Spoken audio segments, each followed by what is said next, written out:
more love, more joy, everything. It's inspired young people. Inspiration comes from within you. When you clear out the garbage that's in your mind, you then create space for something better, more beautiful to come in. Let's have life and have it more abundantly. I say yes. It's like taking a workshop. I get to be in my pajamas. We have a very active imagination, which is why it's important to learn how to harness it and then point it in the direction you want to go.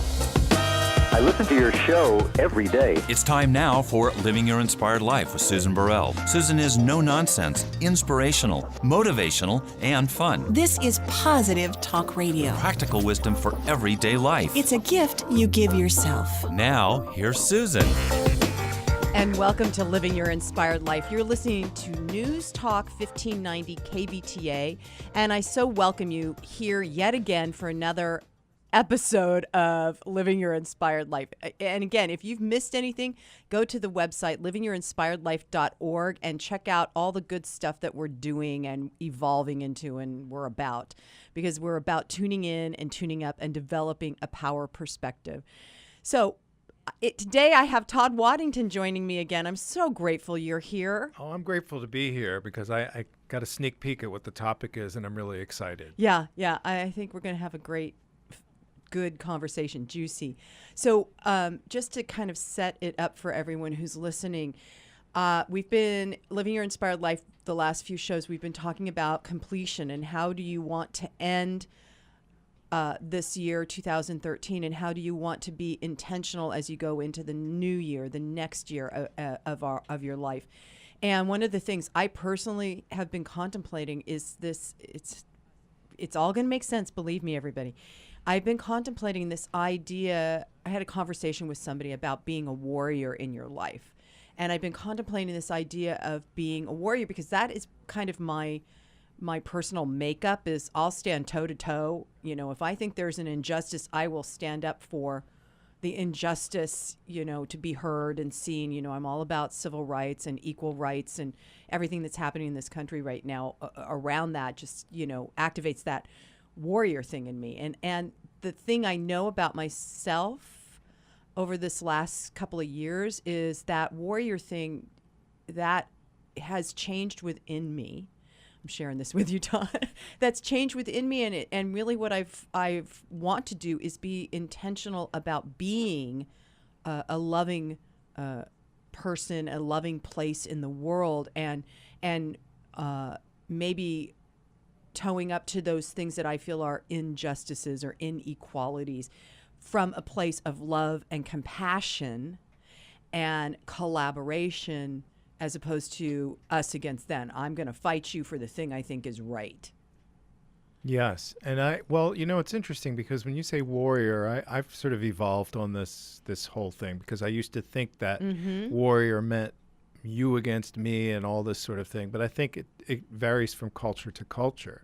If you study any of the Eastern martial arts, you learn that a warrior needs to be really calm at his or her center. Yeah. And I think that you can use that in any aspect of your life. Absolutely. I so agree with you. I'm so grateful you said that. And I think that that's part of what's happening in humanity over the last, I don't know, couple decades maybe, or maybe longer. But certainly I think it's where we're headed to as humanity in general, is this place of moving from us against them to this idea that we're all in it together. We're all interconnected. And so what doesn't work for one person certainly doesn't work for everybody, you know. True. And what works for one person, that, you know, coming to the place of understanding that we are involved in our humanity and we are involved in the destiny of this planet. And to be involved means you have to be in your center. You have to be connected within yourself on so many different levels, but mostly to be in that place of open-hearted compassion and forgiveness and love. I in my personal life, I've noticed that has gotten me further in becoming more happy than fighting against the thing I'm think is against me. So the reason why also I wanted to just set that up is because I wanted to talk today, and Todd and I have some amazing quotes to read and everything about the passing of Nelson Mandela, who was really, in the early part of his life, a warrior of sorts, and he became I want to say the father of reconciliation in a country in South Africa where it looked like that place was going to just implode because of all the racism. So I want to read what was written about him the day after he passed away. This is by a journalist, Joe Davidson, who reported from South Africa for the Wall Street Journal in 1986, and then covered Mandela after his release from prison, his election and inauguration. So he wrote this about Mandela. The magnitude of the international tributes to Mandela indicates the incomparable impact he had not just on South Africa, but on all of us. He was more than just the first black president of his nation. Interesting, huh, Todd?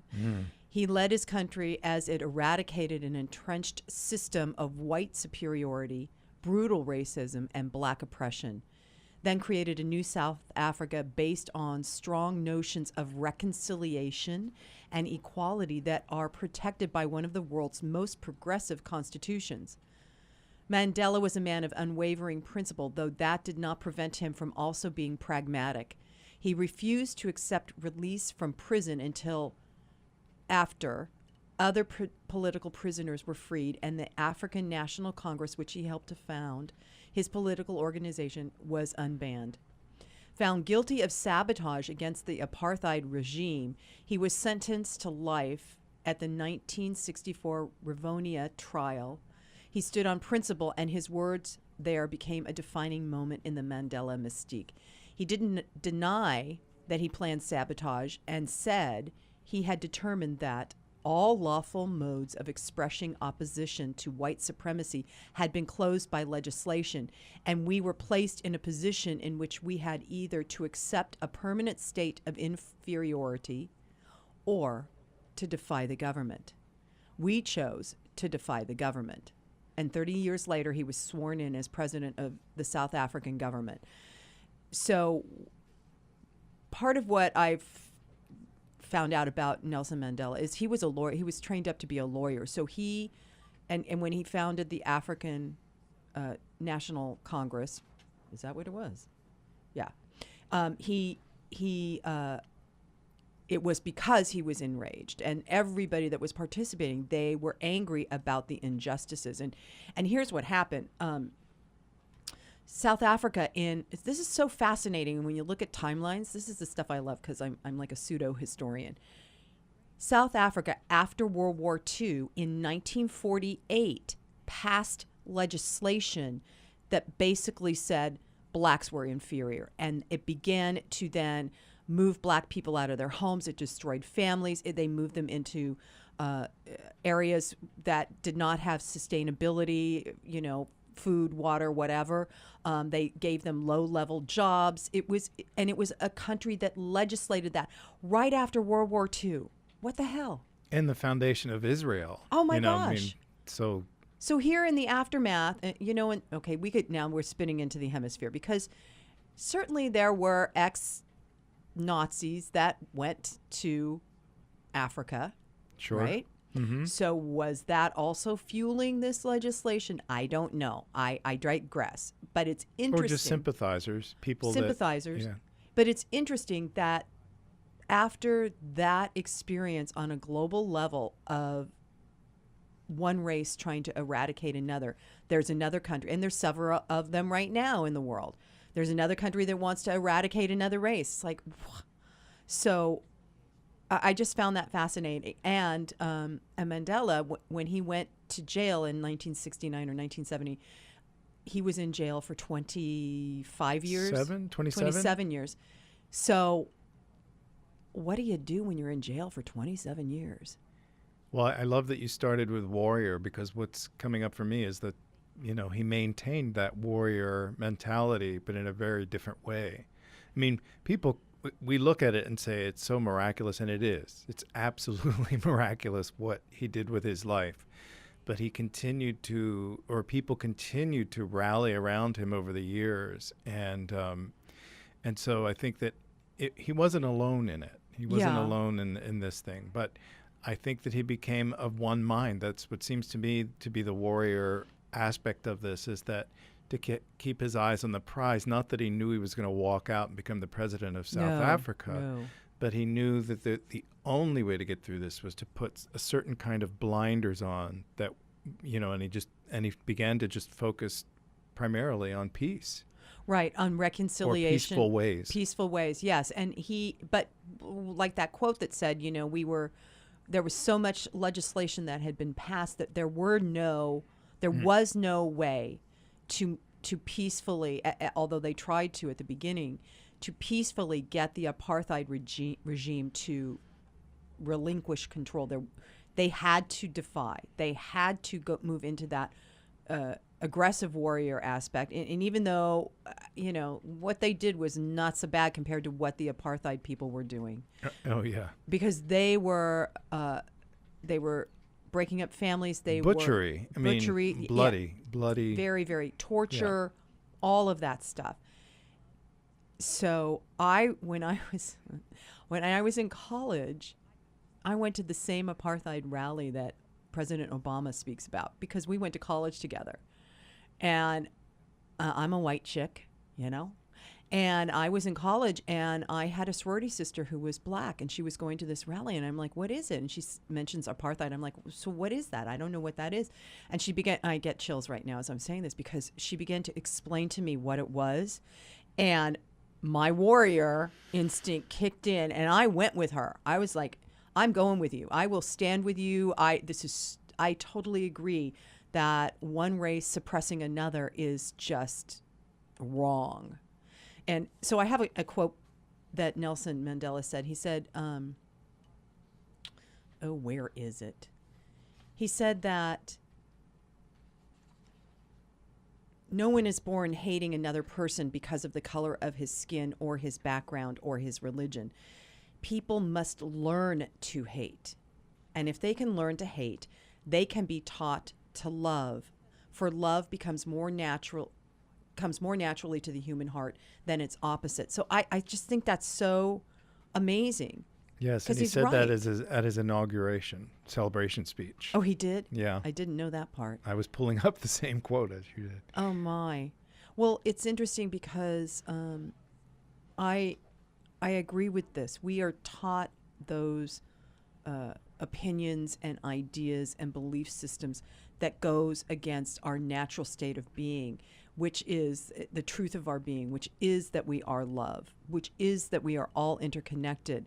And when we become against something, we're not only hurting the person we think is against us, but we're harming ourselves because of that law of circulation, or the law of karma. What goes around comes around. And so it's fascinating to me that there are people out there that think that it's okay to hate whatever it is, your sexual preference, your color, the color of your skin, your religious affiliation, or your political belief systems. And it just doesn't make sense. Personally, it doesn't make any sense to me why you would want to do that. I get the righteousness. I get the wanting to be in a place of, I don't know. What is that?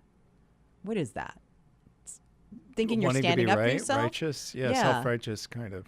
But there's new ways. I know that there's new ways. We've seen it. Mandela modeled it, of how we can be in the world without being righteous about it, in the way that you're closing your ears and not listening, and you're closing your eyes and not seeing what's going on around you, what's going on in the world, what's going on the other side of the planet.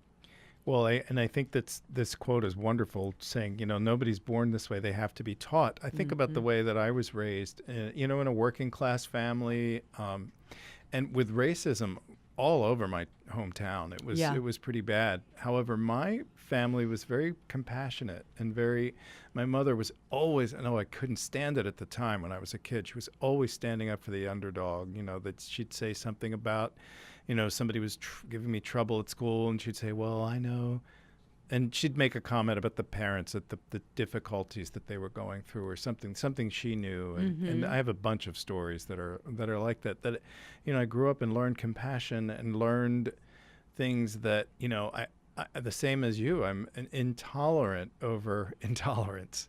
Right. I can't be in a room with somebody who's dropping the N-word or anything like that. Anything like that. Yeah, I'm like I agree. My skin begins to crawl. So so part of what Nelson Mandela did as he was in jail and moving into this reconciliation idea is he did a lot of reading. He read everything that he could get his hands on, so he kind of did that in a way that interchanging, because he was sequestered. And what was occurring the last few years he was in jail is he began reconciliation conversations with the apartheid government. He really started it while he was still incarcerated. Not really thinking he was ever going to get out, And but what happened is it began to transform the people on the other side, because they began to open their eyes. They began to listen in a new way. And it's interesting, too, that, oftentimes when a regime has to change, there's either huge violence or the people that are in the regime have to die off. Like the guys that bought into this is a good idea, so let's pass this legislation. Pretty much they all have to die. So it's fascinating to me that they were able to do this. They were able to accomplish this without bloodshed, which everybody in the country was expecting, and without a lot of the elder statesmen who made up this apartheid thing didn't have to die off. Well, I have a quote here that speaks to this from his autobiography, Long Walk to Freedom. If you want to make peace with your enemy, you have to work with your enemy. Then he becomes your partner. Ooh, that's good. Sounds easy. Yeah. Sounds easy. It's really hard. Well, but this is interesting because his contemporary in South Africa, Archbishop Desmond Tutu, was also working to try and end the apartheid regime and was witnessing all sorts of horrible things. And one of the things that Desmond Tutu talked about is that the culture, the African culture, the tribal black African culture had this idea of something called Ubuntu. And Ubuntu is this idea of my humanity is involved in your humanity. And so if I can be the best that I can be, it supports you in being the best that you can be, because we are in this place of connectedness. What I do affects you and what you do affects me. And witnessing a lot of the horrific things that the apartheid government and then the underlings that were the cops or the army or whatever were doing to people and killing and all that. He said that he talked about forgiveness. There was a man who, I forget his name now in all my research, who was being brutalized and tortured horrifically by the police. He was a captive, whatever, and this man told Desmond Tutu he realized while they were beating him, he had this epiphany as he looked at the man that was torturing him, and he realized that he was there, the guy that was getting tortured was really there to help this man recover his humanity. Instead of destroying his humanity, that his captor was to recover his humanity if this man that was being tortured could maintain his. Now, isn't that, in the middle of all that, that's your epiphany? I'm, again, my warrior, the hair on my back goes up and I'm like, I want to get him. So Desmond he wrote a quote, I have this quote about forgiveness. I don't know how you do that when you're in the middle of all that. But he said, Desmond Tutu said, forgiveness gives us the capacity to make a new start. And forgiveness is the grace by which you enable the other person to get up and get up with dignity to begin anew. In the act of forgiveness, we are declaring our faith in the future of a relationship and in the capacity of the wrongdoer to change. Are you kidding me? Have faith in the capacity of the wrongdoer to change? When I can't make them change? How does that happen? I have no idea. I think that's like the biggest leap of faith I've ever heard of. Yeah. When you are abusing me, I'm still going to have faith that in forgiveness, as I continue to forgive you, I have now helped grow your humanity and created this doorway to have the capacity to change. Really? And yet it happened. It happened, and that's the secret to his release, I think. Mm-hmm. And that's part of that, high resolve of just sticking to, peace and love. And he probably, I'm guessing this, I'm totally making this up, but I'm thinking that some of those guards probably really missed him when he left. Oh, I bet. I bet he was in his own, I would imagine they were observing, if they were awake and aware and, in their mind and consciousness, that they were observing his inner transformation from, somebody who was going to sabotage things to get the government to pay attention to somebody who was going to reconcile things. Mm-hmm. And I'm sure it's was astounding to him when he got out, and the reconciliation negotiations, while they must have been horrific if you were in the room and witnessing it, happened, and then he got elected. He got elected to be the first black president of South Africa. And talk about a leap of faith. That's like there is somebody else watching out for all of this and orchestrating it. And it sounds like he knew that. There was something bigger than him if it was just the movement itself, Yeah. that he knew that. And that I don't. Which must have been why he kept on keeping on, So another quote he said when he was released, he said, "To be free is not merely to cast off one's chains, but to live in a way that respects and enhances the freedom of others." And I have a quote by my mentor that I just love, Ernest Holmes, that kind of responds to that. "I give as I wish to receive. It's not enough that I profess to love people." This is interesting. It's not enough to profess it. Oh yeah, I love everybody. Mm-hmm. But Ernest Holmes says, "I must really love people more dearly than I have ever loved before, because all men are my brothers." Which talks about this interconnectedness, and to really love even in the face of brutality and having your human rights just torn to bits. Love anyway. I saw a bumper sticker, I think it was yesterday, and I'm going to roughly say, I don't remember exactly, but it was something like "bless the world, the whole world." It was like it was a two-parter, because so many faiths, beliefs will say, we're so blessed. Right. It's like, well, what if we stretch a little bit beyond that to the people that we don't get along with so well? And what if we stretch it even further than that to the people that hate us? And what if we, really expand that? I love that. I love that, Todd. But I think the people that rise to this stature have to have some kind of consciousness that I'm certainly not embodying on a daily basis. Yeah. Me, I'm kind of right there with you. That's why I just think his life is a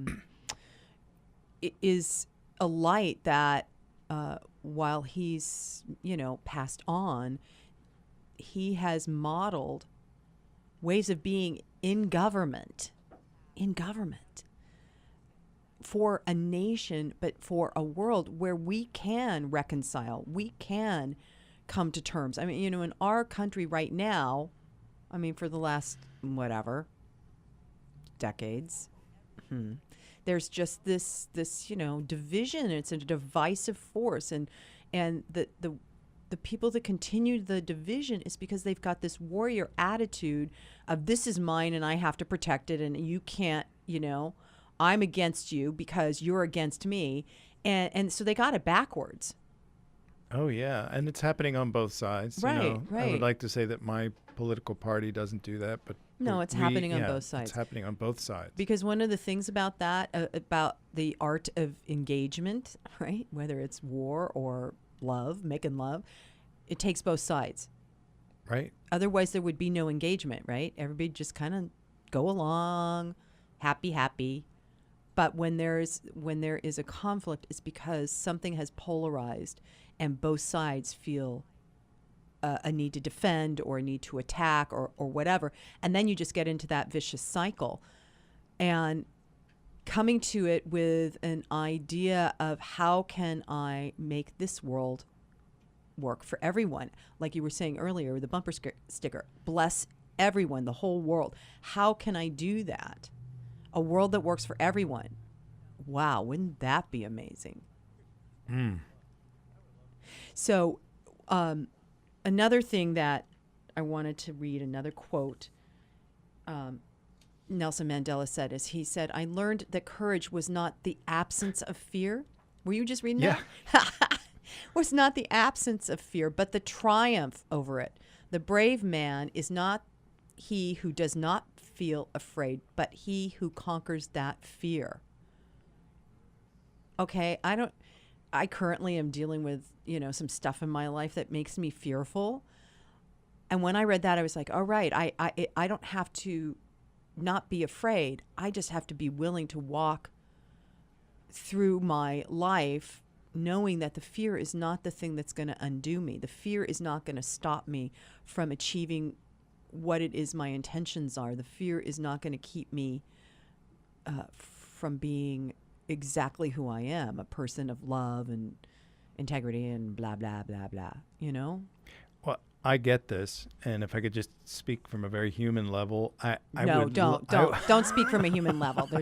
I would love to walk through something and just not be a nervous wreck the whole time. If it's a confrontation with my boss or doing something new in front of a crowd, or I feel like a lot of times this is so small compared to what we're talking about, but it's the overcoming those small things so that we can go to the greater. And sometimes I feel like I can just be a real fraidy cat, getting nervous, anticipating whatever traffic because of where I'm going, a worry wart, and a kind of a anxious state of mind that I really don't need. So when I read that, I think, I could do that, but I'm kind of tired of feeling fearful in everything that I try. It would be nice to have accomplishments where I'm not like just entrenched in fear the whole time. So here's what I'm going to tell you about what I think about that from my personal experience, is that because we all do that, especially when we allow the day to gallop away with us, that it becomes hard to discern what's real, right? Right. What is the real thing that I'm feeling or the real thing that I'm experiencing? And what is the thing that's an illusion? What's the reality here? And so for me, part of what my practice has been is to really notice when I'm feeling scared. And sometimes it takes me a few days. Especially when it's 3:00 in the morning and I don't know, I'm running all the stories of what it is I'm afraid about, because it is worrying. What am I worried about? And so what we're doing is we're talking all the time about the what ifs when nothing's happened yet. And part of a warrior idea is to plan strategies, right? The what if. Well, if that happens, then I do this, and if that happens, I do this. And if we can move from the place of the warrior, putting the warrior, let me say this. Here's what I'm attempting to do: to put that warrior mentality, move it from a knee-jerk reaction, which puts me in defense or I'm feeling fearful, so what do I have to protect? Move it off to the side a little bit, like just tell that warrior part of me, go sit down, put your feet up. When I need you, I'll let you know. But right now, you're not the forerunner anymore. You're not the guy that's leading me out, in my life. I'm not going to lead with you anymore. You get to take a break. It's like semi-retirement, General, just sit down. because then I can be more present with what is the truth that I'm creating worry around. What is the truth? What is it? And I had to remind myself of that this morning, I'm like, so then I go to the affirmations. Now this isn't, I'm sure, I don't know if Nelson Mandela did affirmations in prison. I think that's kind of small and petty maybe, but these are the affirmations I go to. There is no one and no thing against me. And when I can feel that in my heart, in spite of what my brain is saying, no, there is no one and no thing against me, because I really subscribe to that. That is the fundamental truth. If I'm interconnected, then whatever the contentious relationship is that I'm in is really about finding center again, right? Finding that place where I can be with what is and be okay. So, there's no one and no thing against me. And then this morning I was saying, I am more than enough. I am more than enough. I have more than enough. And there is more than enough for everyone. There is more than enough for everyone. And that brings me to a place of, okay, I can relax. And that fear that, that kicked in the warrior response diminishes a lot. And sometimes it really goes away for, a few minutes or a few days or whatever. But that, I really believe it's about moving from the warrior to the being. I am a human being, and I am being in my life right now. Mm-hmm. I don't know. Does that help? It does. And it's what separates, the Mandelas from the Waddingtons, and but inspires us to move toward that, that archetype or whatever, you want to call it, because it is. And I thank you for that. There is no one and no thing against me, because that's really key for me. And I don't think Nelson Mandela was sitting in his prison cell saying, "What are they going to think if if I'm late for dinner?" And because it's the minutia in my life that starts to build up, and I'm like, You know what? I think that's true for everybody, because it's because we're living life at an accelerated rate that technology has amped us into, and belief systems and culturalization, socialization. If you don't answer your text immediately, what's wrong with you? We're I've had people get really hostile. like, you never pick up your phone. I'm like, what? I'm in the working. middle of something, and it was a good 2 hours before I would get back to that. Right. Yeah. Look, I'm upset now. You are. You're turning red.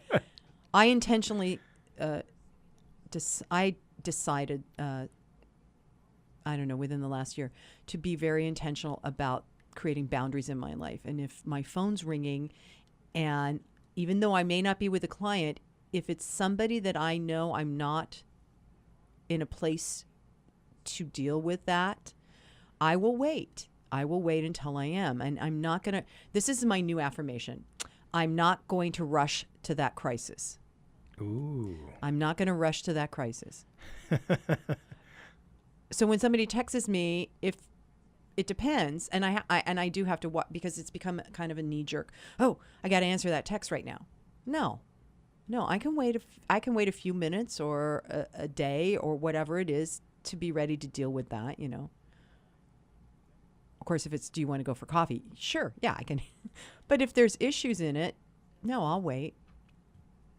Because I'm not going to rush to that crisis anymore. It's exhausting, and it keeps that fear factor and that worry factor amplified all the time. Oh my God, I got to put, because we're assuming there's fires that need to be put out. There really aren't that many fires that need to be put out. There's things we have to pay attention to, but we can do it in a timely manner. We can do it from a place of being centered within ourselves and within the truth of who we are and what we think we are. Right? Mm-hmm. To deal with it. We don't have to go from a place of anger or fear or, and it takes developing that witness consciousness where we can step up and out and just observe what's going on instead of the warrior consciousness, which is, all right, I'm going to be fully armored and fully engaged right now. Okay, so here's a quote that I think speaks to what we're talking about. Another one from The Long Walk to Freedom. The greatest glory in living lies not in never falling, but in rising every time we fall. Ooh. Say that again. Yeah. The greatest glory in living lies not in never falling, but in rising every time we fall. The greatest glory. Wow. I got chills. So that's like even those little bumps of like, I'm feeling a little fear, I'm feeling this, I'm feeling that. Rise, get to the next thing, get to the next thing. Well, and that's a little like a warrior thing of getting off the mat. You know, it's like a fighter gets knocked down, he gets up off the mat. But that's a more connected thing of what he's talking about, of continuing to rise. Because that also speaks to me of being consciously aware. So I'm going to raise myself up. I'm going to rise consciously and mentally above the situation to be present with it and not in the trenches, if you will. We'll use some warfare terminology. So anyway, this is Living Your Inspired Life. We're just going to take a short break and we'll be right back. And welcome back to Living Your Inspired Life. This is Susan Burrell, and you're listening to News Talk 1590 KVTA.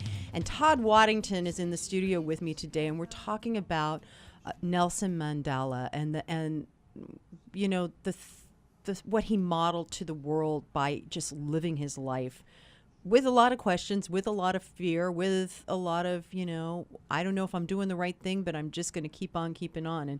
And Paul Simon's Graceland album was written during the time that apartheid was still very much active and everything. So I just love that Tom Spence played that for us as we went to break. So Todd's got a quote, another quote from Paul Simon. Yeah? Yes. Mandela was one of the great leaders and teachers of the 20th century. He conceived a model for mortal enemies to overcome their hatred and to find a way, through compassion, to rebuild a nation based on truth, justice, and the power of forgiveness. His passing should reignite a worldwide effort for peace. Oh my God, I just am getting chills the whole time we're talking. I thank you, Paul Simon. I agree with you. It should, you know, there should be a place where we get that it's possible. If one country can do it, and I'm sure they've had their bumps and grinds along the whole pathway, but if one country can do it, why can't we all do it? Well, I think he hits on something here that I haven't heard a lot of people talking about, but he conceived a model for mortal enemies to overcome their hatred, and it goes on from there. But that conceiving the model is interesting. I mean, he followed in the footsteps of Gandhi and King, and you know, but still, there was something about this idea of this dialoguing with the enemy, because I don't think it was the first thing he wanted to do. I heard a couple of news stories where he was pretty upset, you know, and he thought, well, no, what's going to be the way through this? And he realized he had to dialogue, he had to make peace. So let's talk about that, since if we could imagine ourselves being a fly on the wall when they were doing that, this idea of reconciliation, it sounds to me like in order to do that, you have got to be in a place where whatever's being said to you, with however much anger or fear behind it, is not the thing that triggers you. Yeah. Well, it's you know, I know for me I can be triggered by you know, somebody just looking at me cross-eyed. And so for Mandela, he'd somehow developed some system and some consciousness where he could look at his enemy straight in the face. And I don't know that he saw love, but he saw perhaps opportunity, you know. Okay, so that says to me it's through listening. Yeah. He sees opportunity. Well, here's a quote from Mandela regarding being jailed. No one truly knows a nation until one has been inside its jails. A nation should not be judged by how it treats its highest citizens, but its lowest ones. Ooh, that's good. So there was also some knowledge of being in it but not of it, that he could see. It doesn't sound like a victim thing. It sounds like he was really observing the bigger picture of being in jail, and once out, he had some kind of great perspective on looking at the lowest ones, the lowest common denominator, who are so overlooked, and perhaps that created a deep well of compassion. And I don't know how that bridges the thing with the enemy, but it seems to me that there's a connection there. I think there is. I love that. There is absolutely a connection there. It's what Gandhi taught, to have compassion. And when we can have compassion for even our enemies, it's okay. So isn't it what it's what Jesus taught, right? Mm-hmm. It's what Buddha taught. It's what all these ancient masters and teachers and mystics taught. You have to have compassion, not only for yourself and the situation you're in, but for the other person and their situation, even if they're in this, the top 1%, just to kind of bring it back a little bit to America, but the top 1% that has all the money and all the seeming wealth and well-being, right? To have compassion for them, instead of judging because I don't got and they got, they got it all, but to be compassionate no matter what side you're on. Mm-hmm. And that, and I have done that in my own personal life at times when I've been faced with an aggressor, if you will, somebody who was angry and upset with me and wanted whatever to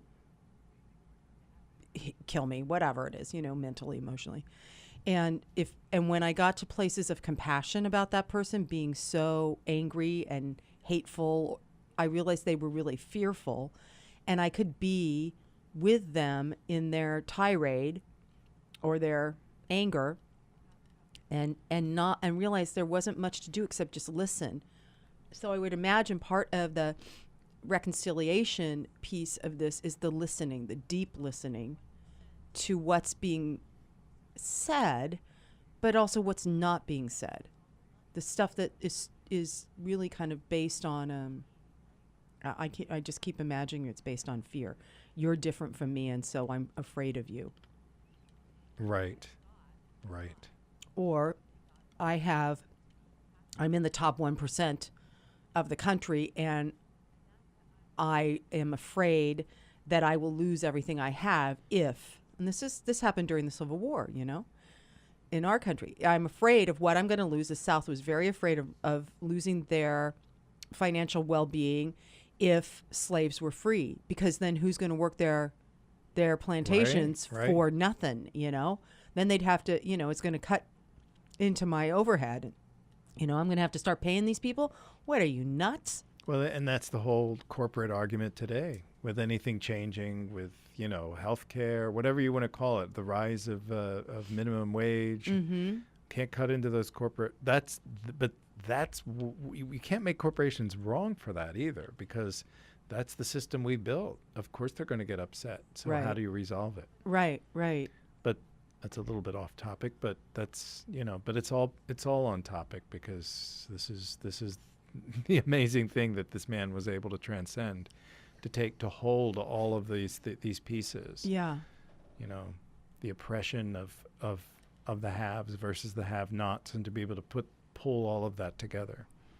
Well, and if we go back to the idea of Ubuntu, that my humanity is involved in your humanity, and together we create a whole, then this idea, like you're talking about with the corporations, there's individuals that need to wake up that is the truth.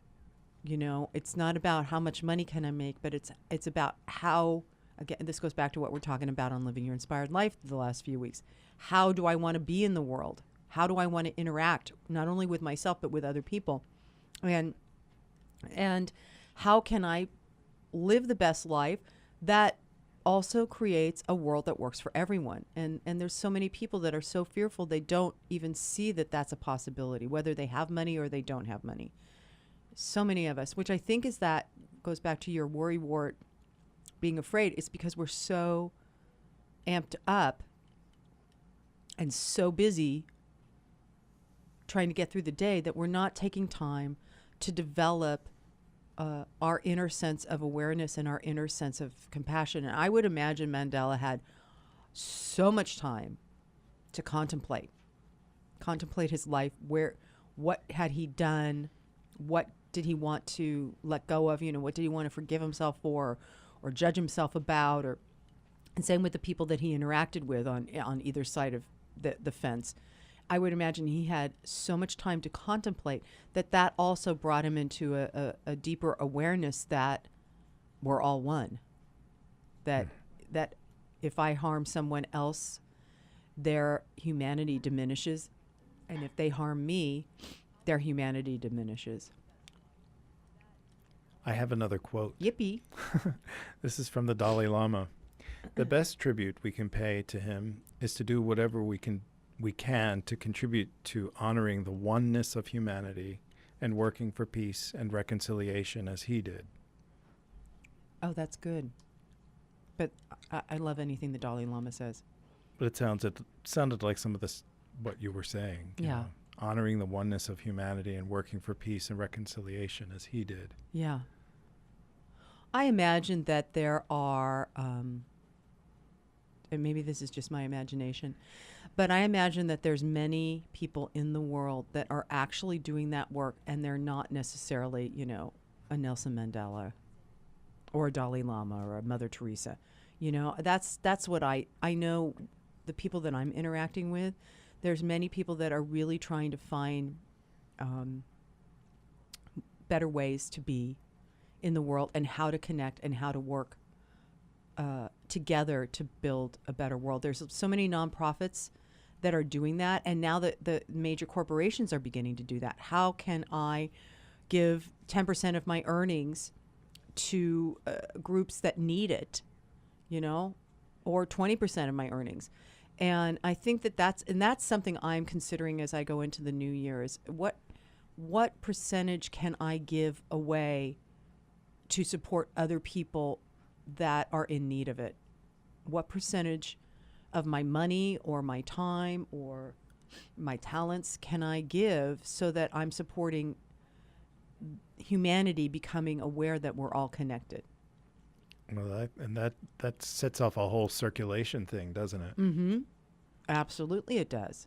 Sort of opens you up to bigger possibilities. And so on the surface, if I just looked at that, I'd say, oh, well, she's giving herself away. She's giving it away for free. But, I just heard a thing on the radio on the way in that there's a music company that, where they stream live music.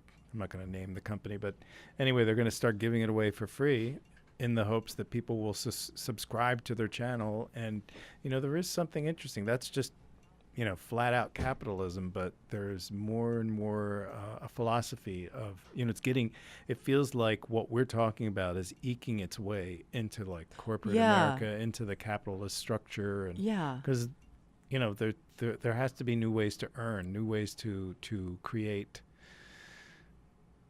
plenty and good. And the word I'm looking for is not springing to my mind. Oh, you were going in a good direction there. I thought you were doing really good. Okay. Yeah. I have another quote I want to read, if I may. Oh, I wish you would. This is by a mystic, an American. This man was called an American mystic, and his name is Howard Thurman. And this is something he wrote that it just resonated when I was doing research about Nelson Mandela. It's called More Loving in My Heart. I want to be more loving in my heart. I want to be more loving. Often there are good and sufficient reasons for exercising what seems a clean, direct resentment. I love that. Again and again, I find it hard to hold in check the sharp retort, the biting comeback when it seems that someone has done violence to my self-respect and decent regard. How natural it seems to give as good as I get, to take nothing lying down, to announce to all and sundry in 1,000 ways that no one can run over me and get away with it. Ever felt like that, Todd? Oh, yeah. Oh, yeah. All this is a part of the thicket in which my heart gets caught again and again, Deep within me, I want to be more loving, to glow with a warmth that will take the chill off the room, which I share with those whose lives touch mine in the traffic of my goings and coming. I want to be more loving. I want to be more loving in my heart. It is often easy to have the idea in mind, the plan to be more loving, to see it with my mind and give assent to the thought of being loving. This is crystal clear. But I want to be more loving in my heart. I must feel like loving. I must feel like loving. Wow. I must ease the tension in my heart that ejects the sharp barb, the stinging word. I want to be more loving in my heart, that with unconscious awareness and deliberate intent, I shall be a kind and gracious human being. Thus, those who walk the way with me may find it easier to love, to be gracious because of the love of God, which is increasingly expressed in my living. I want to be more loving in my heart. The thing I love about this is that Howard Thurman was, he was a minister of I don't even remember what denomination. So he was very steeped in Christianity. But the thing I love about this is it speaks to that place, that inner turmoil that we all go through about, man, I really just want to knock you down because you said what you said, or you did what you did, or, I want to drive you off the road because you cut me off, whatever it is. And we all go through that. But this place of becoming, with an unconscious awareness and deliberate intent, I shall be a kind and gracious human being. So it's like developing that inner muscle, that inner centering, that inner awareness.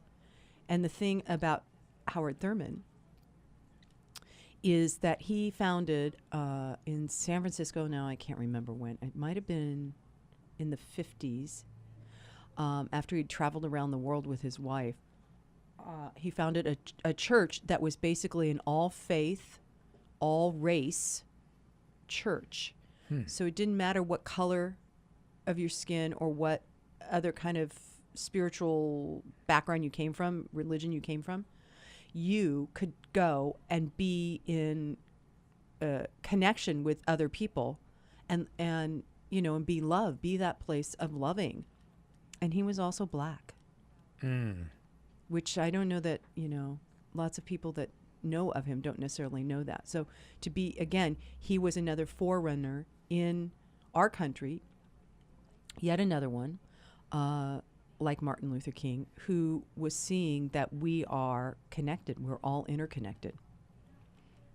So. It's beautiful. And, it's something that I resonate with because every time I do something I'm not particularly happy with, I think I wish I could be more loving, with my daughter. She was the first one that I thought of as you were reading that. Yeah.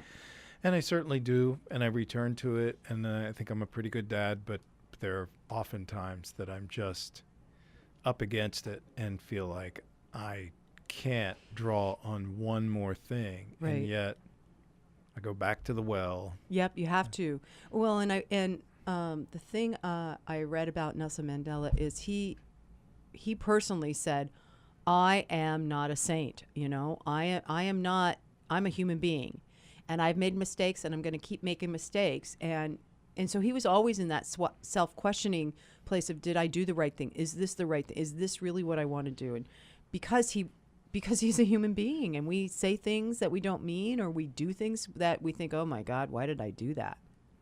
And we just have to keep coming back to center, coming back to that place of, oh yeah, I made the commitment to myself to be loving and kind. Oh yeah, I made the commitment to myself to be somebody who looks for reconciliation instead of a fight. I made the commitment to be more present with myself and within myself, to that place of wholeness and oneness, all of that. So I have one more thing I want to read that Nelson Mandela said. I am fundamentally an optimist. How can you be an optimist when you're stuck in a jail for 27 years? Yeah, after you've been living your life seeing your fellow men being betrayed and beaten and all that. Okay, he said, I'm fundamentally an optimist. Whether that comes from nature or nurture, I cannot say. Part of being optimistic is keeping one's head pointed toward the sun, one's feet moving forward. There were many dark moments when my faith in humanity was sorely tested, but I would not and could not give myself up to despair. That way lays defeat and death. Not giving up to despair, not giving up to the idea that nobody's going to change. So, Todd, I just have to tell you how grateful I am that you're in my life. Oh, And I'm that you grateful show up here when you can. and I'm grateful to be here, and vice versa. Yeah, it's I love having these conversations, and I'm grateful that you were willing to go with me on this journey of Nelson Mandela and the life that he led. So I just want to say thank you to you, and remember that our humanity is involved in each other's, and we are interconnected. And so it is. Namaste.